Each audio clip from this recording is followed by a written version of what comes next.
Hello and welcome to a special edition of the Movie Kit podcast. I'm your host, Kit Bowen. We are going to review a few of the movies that have come out in the last few weeks. We joining me, of course, is my very good friend Joel Amos. Joel, how are you today? Very good, thank you. Yeah, it's been a hot minute since we did a podcast, so this is going to be kind of a little bit of a wrap up of the last few weeks of movies and things that we have had a chance to see and whatnot. So, and then stay tuned. We're going to do another podcast in the next week or so, which Joel and I will talk about our favorites, best and worst, actually, of 2024. So, but right now we're going to talk about four movies that we've both had a chance to, well, actually, I haven't seen one of them. Then that's the one we're going to start with, which is Moana 2. Still making a lot of money at the box office, I guess, because, obviously Moana was such a hit, and this is a continuation of that and kid movie coming up and whatnot. So it makes sense that it's making a lot of money, but let me just read the description here. After receiving an unexpected call from her wayfinding ancestors, Moana must journey to the far seas of Oceania and into dangerous, long lost waters for an adventure unlike anything she's ever faced. We have a returning cast of how do you say her name? Ioli Cravalho? Sounds I don't know good. how you pretty good. As Moana, we've got Dwayne Johnson returning as Maui. And then I guess we have, new voices and whatnot uh, coming in to fill in the cast. I'm going to let you start. Well, actually, I did not see this film. So this is all you, Joel. What did you think of Moana 2? Um, I didn't care for it very much. I I can tell that Disney would like to bury this, that this started out as a TV show. And Ah, I think they woke up one minute and they were like, "Hey, why are we making this a TV show? We could make $1 billion with it as a movie," as they are doing. It's now, I think, on the top. Yeah, they cracked the top 20 of all time. geez. I mean, it's just making crazy, crazy money. Um, but yeah, I can tell that it was kind of started off thinking small and then realized, oh wait, we got to make something bigger out of this, and Mm. it seems a bit pieced together. Um, and I wanted to kind of ask because I keep seeing pictures. Who's the little yeah. kid in it in the film? Because like she's with the Um, little kid. It's not her it's kid. like no, it's like a cousin or something. Oh, okay. I'm Yeah, like, wait, did she get married and have no, a kid? I was curious about that. Okay, so it's a cousin. All right. no. And And I and mean, I like the whole bit of connecting the peoples of the oceans. I mean, obviously that happened in real life. But like it's interesting because like Frozen 2 did a whole bit about the ancestors and what their right, ancestors had done. And here we are in Moana 2, and it just doesn't feel that original, although it should because it's Pacific Islanders and these kind of things really happened. But right. it just feels like we've just been down this road a couple years ago. So nothing And kind of new. no. And the big thing was that Lin Miranda. Uh, what am I blanking on his Lin Manuel Emmanuel, Miranda? Thank you. Did not do the music for this. Is that correct? correct. And you can tell the difference. Yeah, songs aren't great. Uh-uh. Now, No. did you take your daughter Yes. and she didn't like it either, or Oh no. She loved it. oh? So I Yeah. guess it's probably more on along the lines of just tapping into because I mean, like Frozen 2 wasn't all that great either. Did you think? Um, I actually thought it was a little deeper than most people did. Mm, Um, but I had it explained to me and it made a lot more sense. Um, wow. through the eyes of a child. Okay. Well, sometimes that kind of influences the review. And it's interesting now, actually, the two movies that are battling right now for top spot is Sonic the Hedgehog 3 and Mufasa, which I Yeah. heard is not good at all. Uh-uh. It's interesting. Why? Yeah. I mean, I really didn't love the live action Lion King either. Oh no. So, No, no, no. but it made a lot of money, so I guess it makes sense they keep doing this. But it's maybe they'll stop doing these live action revisits because well, no, they're not going to stop because we've got Snow White coming up, and I Right. know that's got some And controversy around that, they just greenlit a new one, which is Tangled. no. Yeah. Ugh, God. All right. Well, I mean, I guess they've got some kind of formula here that they want to continue doing. These movies make money, so there's not much we can say about it except for, oh, really? And by the way, Tangled, I mean, I think Tangled's a fun movie, but again, not one of my most favorites of their animated films, but oh well. So what rating would you give Moana to then? 2.5. Not good. Not good at all. All Uh-uh. right. Moving on. Um, Gladiator 2, I know it's been out for a month or month and a half or so, but has it? Maybe. Um, but we're gonna give our 2 cents on this one. Again, this is another sequel. And it stars Paul Mescal as I guess the son of Maximus uh Aurelius, whatever. I've been hearing his name a lot. The original character played by Russell Crowe. Also returning is Connie Nielsen as Lucilia, but with the newcomers, Denzel Washington, Pedro Pascal, Joseph Quinn, Fred, Hank Heckner, are the new sort of players in this gladiator swords and sandals. Let me just read the description. After his home is conquered by the tyrannical emperors who now lead home, Lucius, played by Paul Mescal, is forced to enter the Colosseum and must look to his path to find strength to return to the glory of Rome and to its people. So, um, I'll let you start this one off too. What did you think of Gladiator 2? Again, was directed by Ridley Scott, so he has returned as Yeah, the and director. I think that's what makes it, pretty decent. I think. Yeah. I mean, you're never going to touch the original. I mean, there's so many iconic lines from that. Um, um, you know, but like they've really done themselves a good service with the cast. I mean, Paul Mescal, I thought was amazing. Denzel Washington may find himself another Oscar nomination Hmm. uh, for this. He just explodes off the screen as only Denzel can. And who doesn't love Pedro? I mean, Pedro's the man. But here maybe we're going to be rooting for Paul. Yeah. And I feel like any sequel you take it up a notch, and they really do. I know there was some criticism. They're like they flooded the Colosseum, and they're like there wouldn't be sharks there, blah blah blah. And like ancient archaeologists have said, actually, it was a very water rich area back in the day, and you would have seen sharks and blah blah blah. So like, I guess it's a little more realistic than critics were giving it credit for. Um, but yeah, I read that they actually did do that one time. yeah, yeah, There was one they did reenact a sea battle. yeah. Because they were able to the water was around there and they were able to tap into it. I don't know about the sharks and stuff, but that actually did happen at one point. Uh-huh.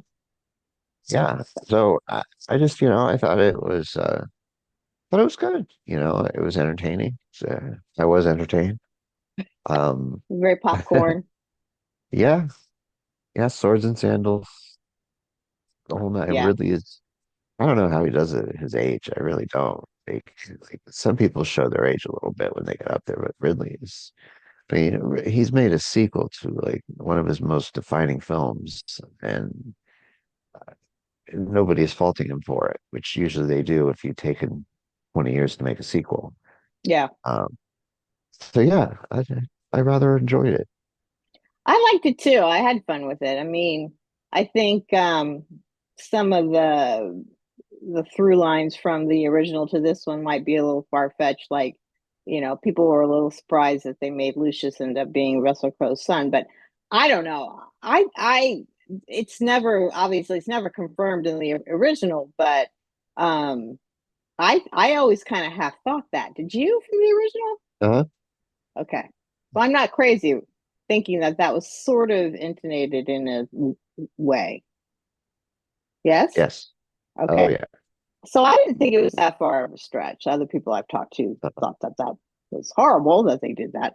But yeah, I thought Paul Mescal was great. He had all the right moves, and I don't know. I don't see him necessarily as an action hero. I kind of like him more in the little intimate dramas that he does, but um, he definitely fulfilled the part pretty well. And yes, Pedro is great.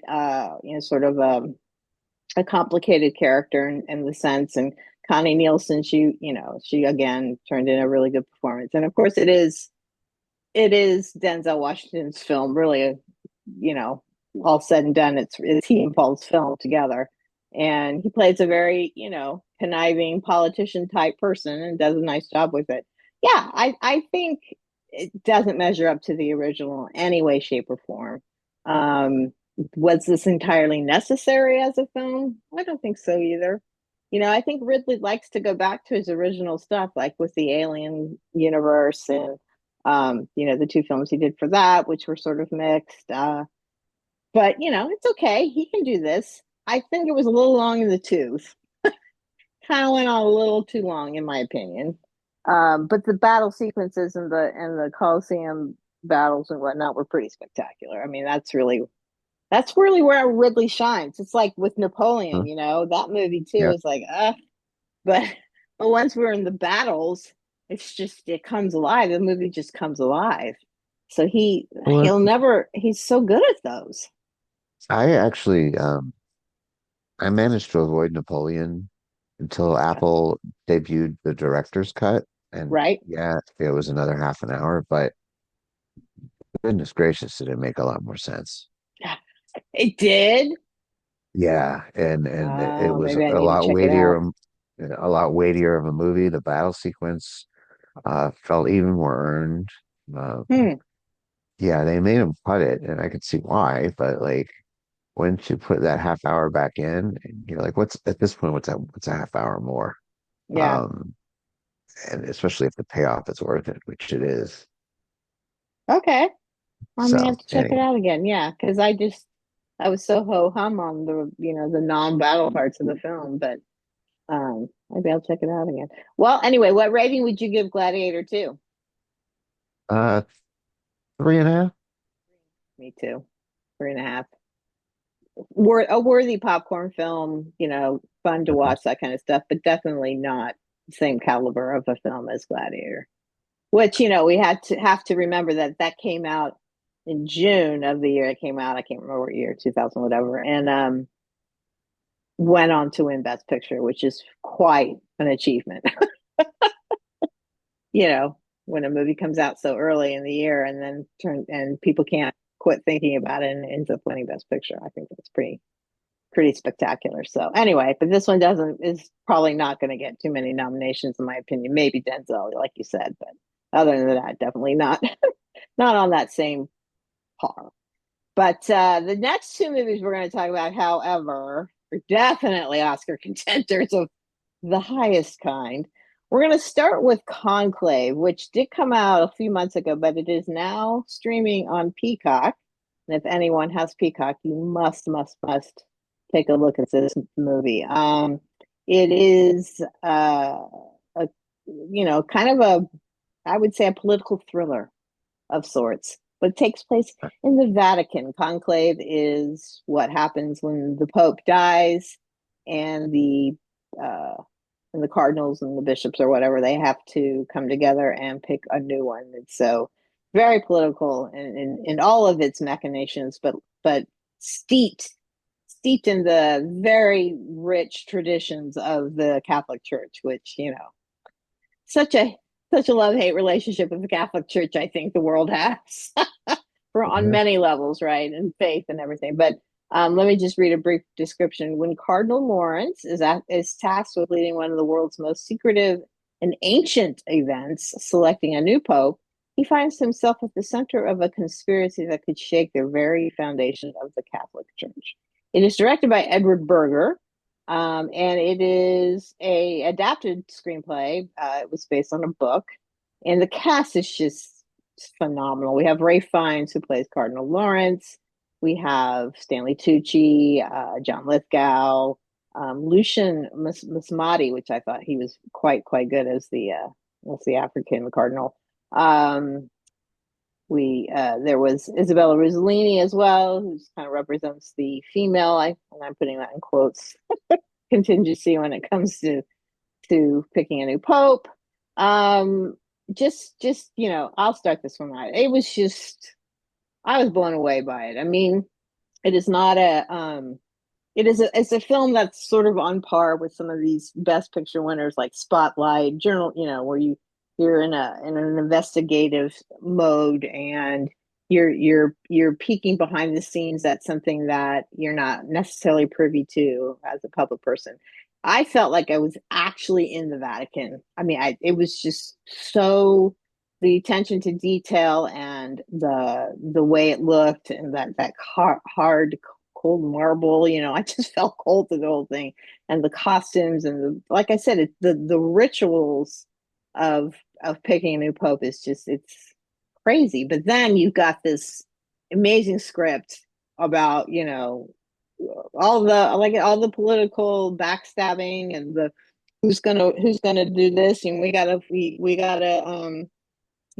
have to bump, get on this guy's side because he's going to be more you know, I guess forward thinking in the way the Catholic Church should move forward. That was the part about it, which was pretty fascinating, which is where the Catholic Church sits today in this modern age. You can't just keep yourself in the dark ages. It's just you just can't do it unless you want to just lose followers or the congregation. It's just the faith behind the Catholic Church is waning so desperate, so horribly, and the Vatican, I think, just is holding on by a thread. I mean, the Pope is still.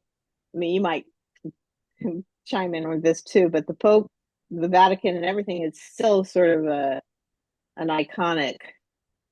What would I say? It's like a mainstay in the world, but does it really hold that much sway? I don't know. I don't know. I and this film kind of delves into that. It's like, crisis of faith. It's happening everywhere, and it's certainly happening even within the Vatican. And how do you move forward?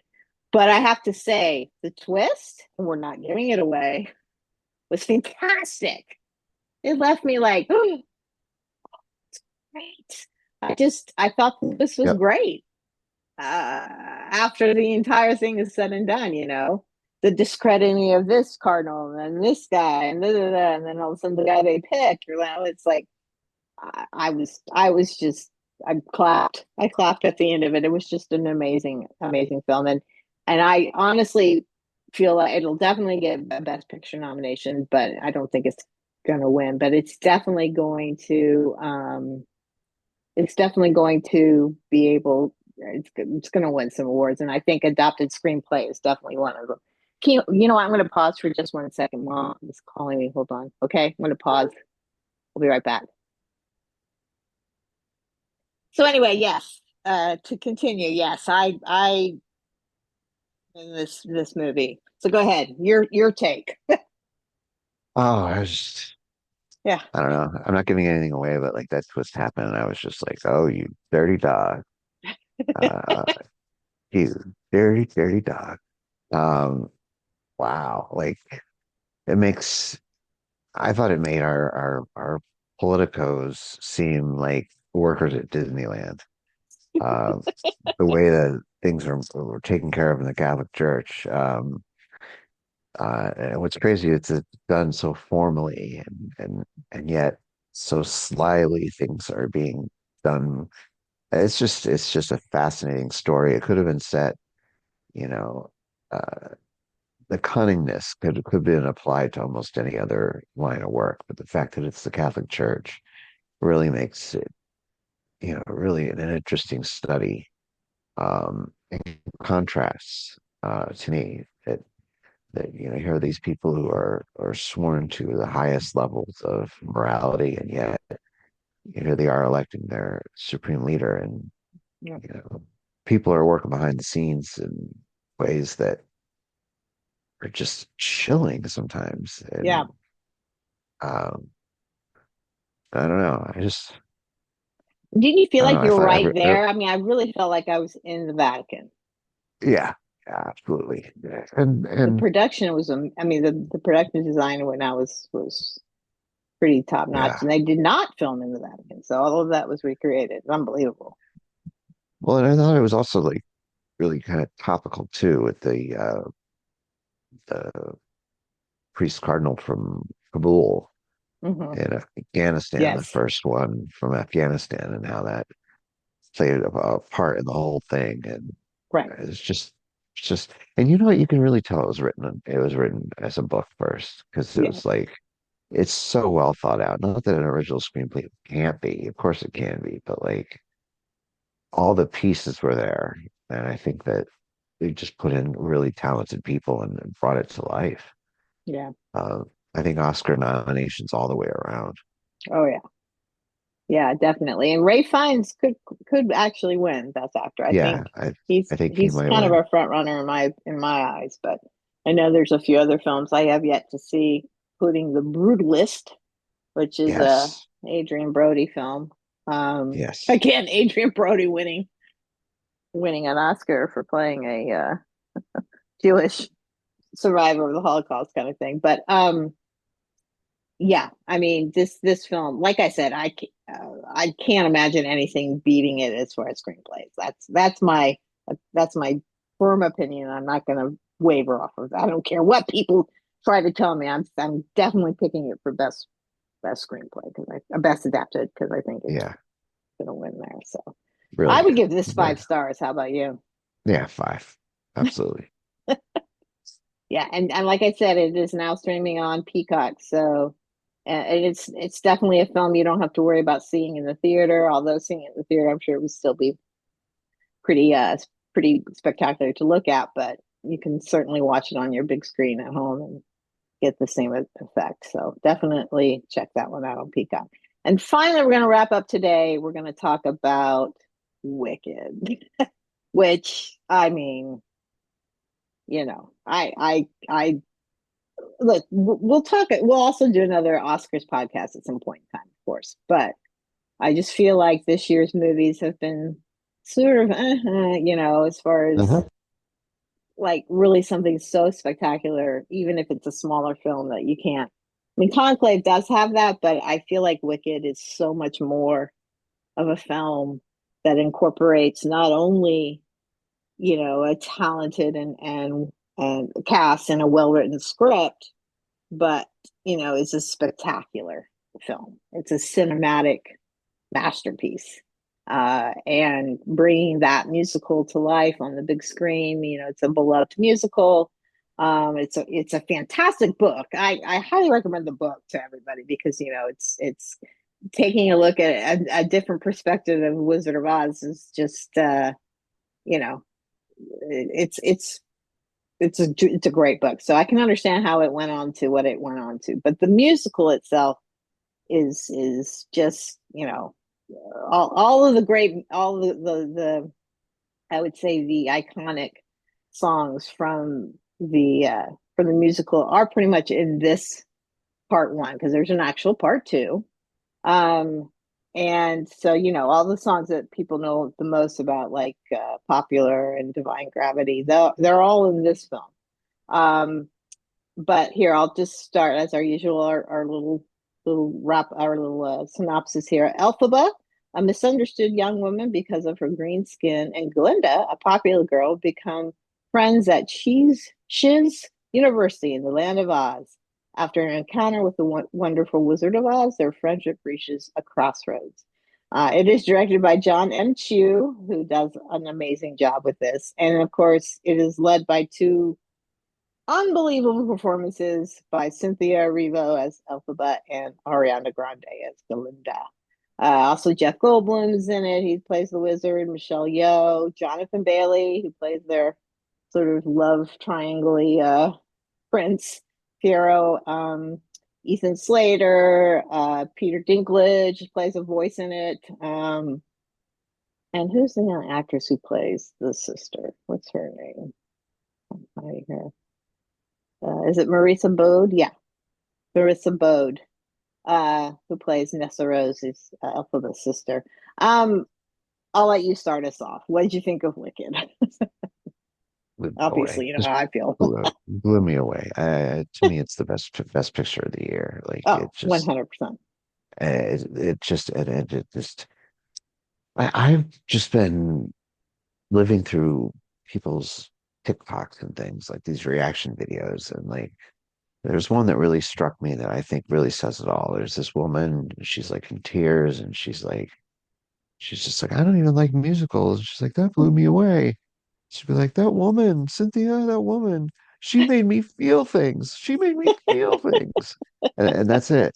It's like she made me feel Feel things. things, yes. And it was an unbelievable performance. They couldn't have chose two better people to pick up the roles that were made famous by Kristen Chenoweth and Idina Menzel on Broadway. And the music is soaring, the story is soaring, the performances are soaring, the story is compelling and I think timely. Mm-hmm. Um, I thought it was very timely, and yeah, I've just been listening to this soundtrack nonstop since I saw it. Um, Well, going you're ag a musical going guy. You again with love it.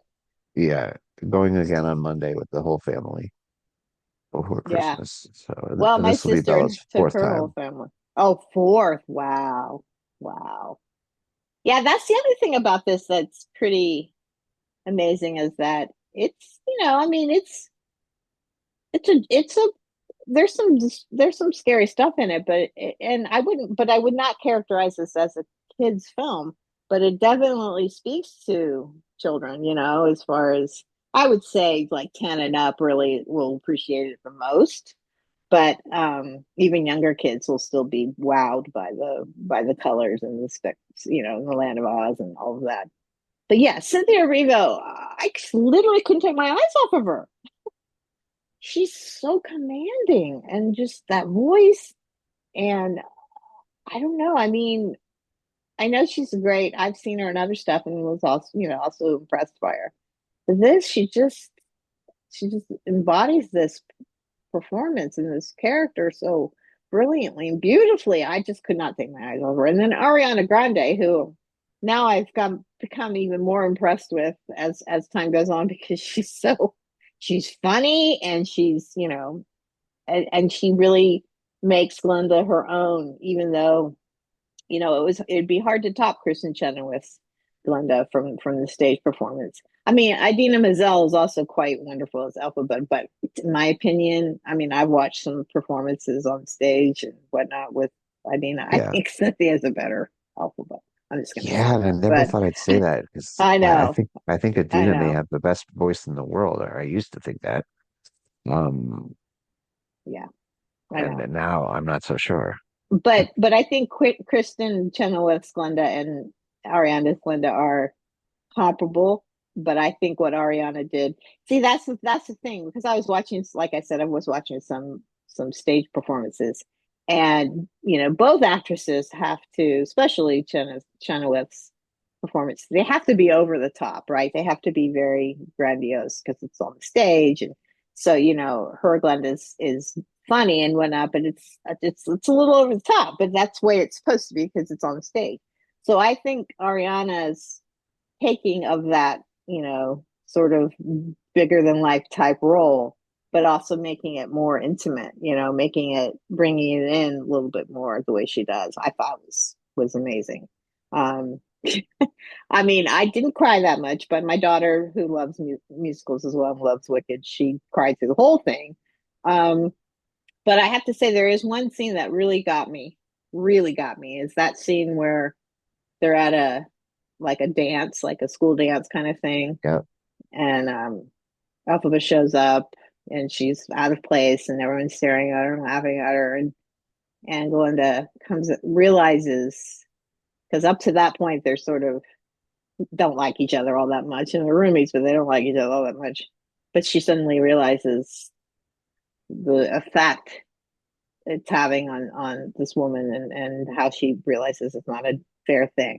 And they go out and they do that dance without any music to, and just do this sort of pantomime dance with each other. That brought tears to my Yeah.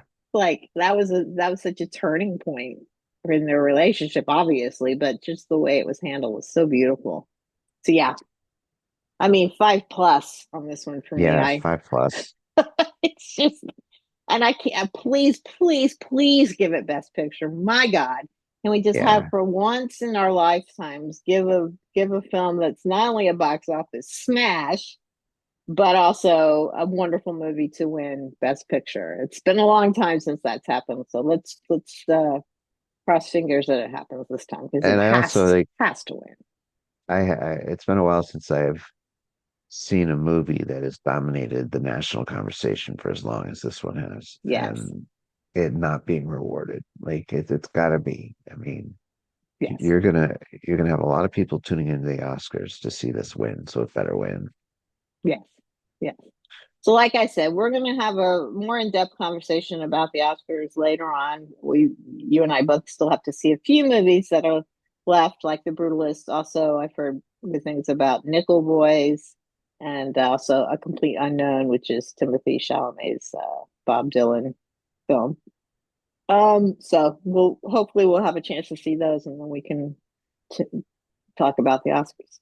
But yes, so it's a big movies to still go see. I like I said, Sonic Hedgehog 3 and Mufasa are the newest ones out right now, but I believe coming out Christmas Day is Nosferatu, which is a weird movie to come out on Christmas Day, but we've got that coming up.